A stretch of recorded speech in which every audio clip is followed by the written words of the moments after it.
تو ساتھ نفس لوامہ کی بھی قسم کی.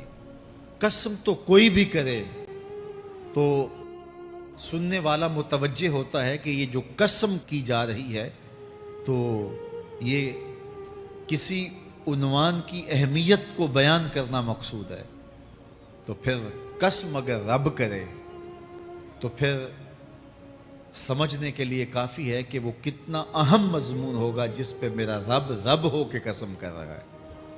تو قیامت پر اللہ تعالیٰ قسم فرما رہا ہے تاکہ اس کا قسم فرمانا اہل عقل کے لیے کافی ہو کہ اس کے اس بات کے لیے اس سے بڑی کیا دلیل ہو سکتی ہے کہ میرا رب اس پہ قسم کر رہا ہے. اَيَحْسَبُ الْإِنسَانُ أَن لَّن نَّجْمَعَ عِظَامَهُ. اللہ تعالیٰ ارشاد فرماتا ہے کہ کیا آدمی یہ سمجھتا ہے کہ ہم ہرگز اس کی ہڈیاں جمع نہیں فرمائیں گے. یہ ایک کافر تھا عدی بن ربیعہ،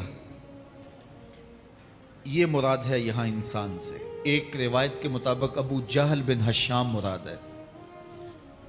تو یہ ابو جہل یا عدی بن ربیعہ یہ کہتے تھے کہ کیا ہڈیوں کو دوبارہ جوڑا جائے گا، دوبارہ ان کو جمع کیا جائے گا؟ یہ نہیں ہو سکتا، قیامت نہیں آ سکتی.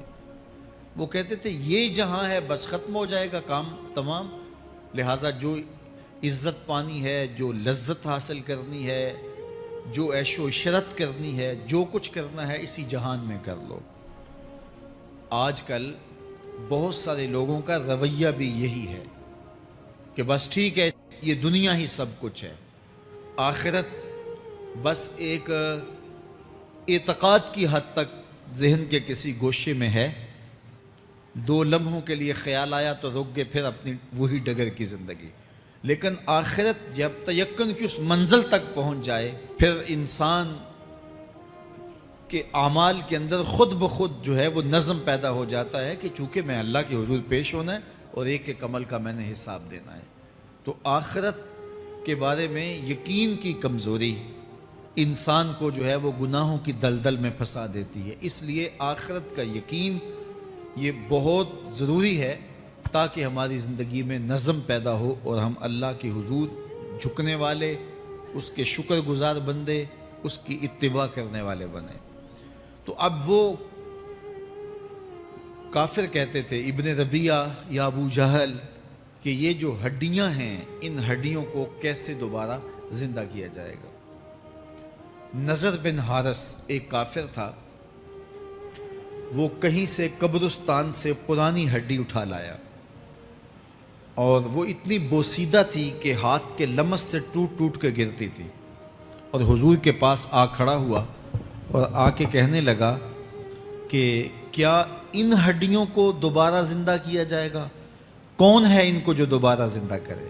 اور ساتھ ہڈی توڑتا ہے اور اس کے ریزے زمین پہ گرتے ہیں.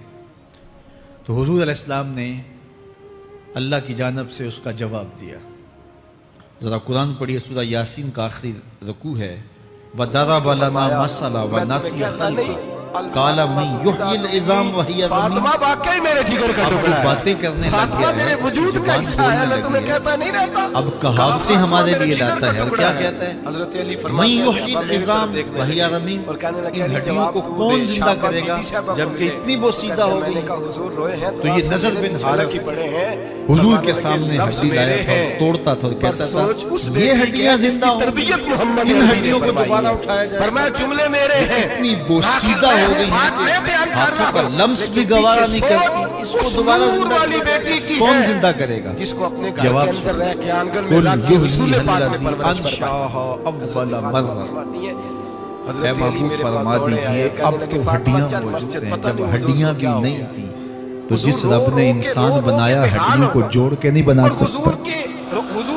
اب تو میٹیریل موجود ہے، جب میٹیریل بھی موجود ہے حل عطا علی الانسان حین من الدہر لم یکن شیئا مذکورا. انسان پر وہ وقت بھی آیا ہے جب یہ قابل ذکر چیز ہی نہیں، اس کا نقشہ نہیں تھا، اس کی صورت نہیں تھی، اس کا میٹیریل نہیں تھا، اس کا مادہ نہیں تھا. لیکن جس نے حضرت انسان بنایا پانی کی کتنی ہو بوند جی؟ سے تخلیق کیا، کہ آپ نے دعا تو کر دی اب اللہ کیا کرے وہ میری بیٹی میں ہڈیوں چاروں کو جوڑ خوبیاں کر آ جائیں۔ انسان نے اللہ بنا کرے میری بہن میں چاروں خوبیاں آ یہ جائیں۔ کفار اللہ کرے ہماری گھر بات کی کرتے مستورات تھے میں کہ اونچا نہیں آمین نہیں کہیے، نہیں، سب میں اتنی چار خوبیاں آ گوسیدہ جائیں۔ ہڈیوں اللہ کو کرے مر جائے کیسے چار زندہ خوبیاں۔ کیا جائے گا، میرے یہ حبیب بات نے سمجھ میں فرمایا نہیں جو آتی۔ بی بی پھر ان کے ذرے ضروریات بکھر دین کا گئے، علم بعض جانتی ہو، انسانوں کو دوسری جانور خوبی چیز اس پھاڑ بی بی کے کے کھا اندر گئے، یہ کچھ ہو وہ کھا گئے، کہ وہ بی بی کچھ اپنے ہڈیاں خامن پڑی کو رہ راضی گئیں، کرنے والی کچھ ہو۔ ان کی ہڈیاں تیسرا راکھ فرمایا اس بن بی کے بی اڑ میں گئیں، خوبی یہ ہو کہ تو اللہ کے کیسے ہو محرمات سکتا ہے کا کہ ان کو خیال دوبارہ رکھتی ہو، زندہ حرام کیا میں جائے، نہ ان کے پڑتی اجزاء ہو۔ جوڑے جائیں؟ چوتھا اب فرمایا یہ پردے کی پابند عدی ہو۔ بن ربیعہ نے بھی یہی کہا، اللہ ارشاد فرمایا فرماتا جیسے ہے ہی یحسب مرتی ہے الانسان اللہ عرش کا نجمع مالک عظامہ، اس سے حساب ہی نہیں لیتا،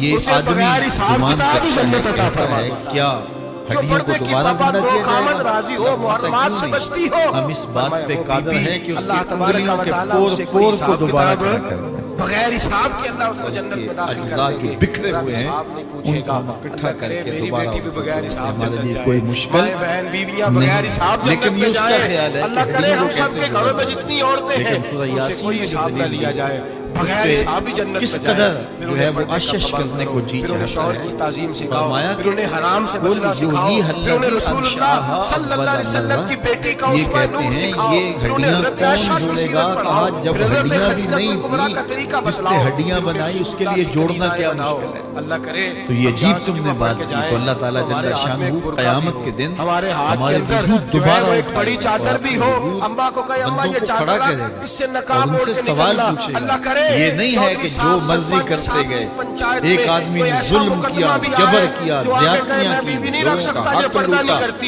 لوگوں کا مال غصب کیا، عزتیں پامال کی، اللہ کرے شوہر اور اس طرح اتنا کا غیرت مؤثر مند تھا بنے، کہ عدالتیں وہ خرید لیتا تھا، کچہریاں وہ خرید لیتا تھا، پولیس وہ خرید لیتا تھا، کوئی سے پوچھنے والا نہیں تھا، اس کی بات چلتی تھی، اس کا فون چلتا تھا، اس کا رکا چلتا تھا، عیش و عشرت کی زندگی گزاری اور مر گیا، ہزاروں کے حق غصب کر کے، ہزاروں کا مال ہڑپ کر کے، لوگوں کی آبروئیں لوٹ کے مر گیا اور قبر میں چلا گیا، بس قصہ ختم۔ اب نہ وہ اٹھے گا نہ اس سے حساب لیا جائے گا، تو پھر انصاف کہاں گیا؟